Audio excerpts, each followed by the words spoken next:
Hey y'all, so today I'm making a berry cheesecake salad. This was so good and so simple to throw together. So I have a 1 pound container of strawberries that I've thoroughly washed, and then I'm just going to cut the tops off of those. After I do that, I'm going to slice these strawberries, and then I'm going to take those slices and I'm going to cut those in half lengthwise from the top of the strawberry to the bottom. That gave me long skinny pieces. If you want to dice yours up into smaller chunks, you can do that as well. You really can't go wrong with this. That's just how I did mine.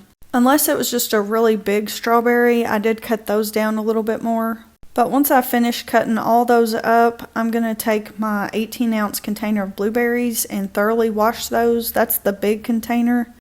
Once I get those washed, I'm just going to set those and the strawberries to the side, and I'm going to start gathering my other ingredients. I do always post everything in the description typed out with all of the measurements and the sizes of everything, just the finer details down in the descriptions of my videos, so make sure to check that. But we're going to go ahead and go over everything as well. I'm going to be using 3 cups of yogurt, and these are each 4 ounces, but you can use whatever yogurt you want. You just need about 12 ounces, and 2 of them are strawberry, 1 of them is blueberry.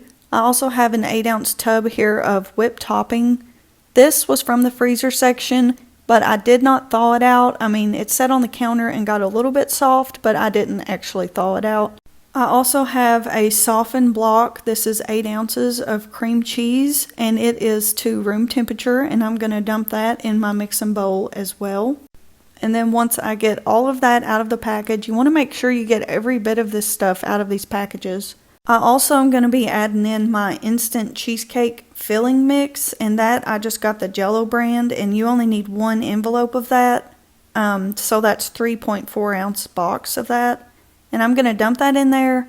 I'm going to use my stand mixer to mix this up really well. You can use a hand mixer as well, or just mix it by hand with a whisk if you want to do that. But just make sure that you get this mixed up pretty good, and I'm going to stop and scrape the sides down of this to make sure the instant Jello mix doesn't just stick to the sides of the bowl and doesn't get mixed into the other ingredients. And then once I do that, I'm going to turn it back on and just let it mix up until it gets, kind of light and fluffy.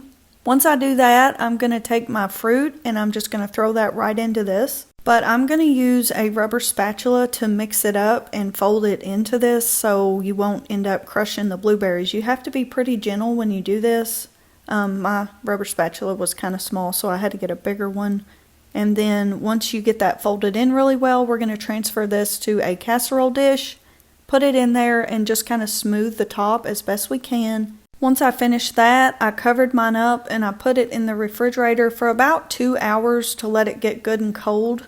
And then once it gets good and cold, this is ready to serve. This would also make a really good standalone fruit dip, and you could put fruit on the side and just dip out of it if you wanted to do that. But this was so delicious and so simple, and I hope you all have enjoyed this recipe. Thanks for watching. Bye!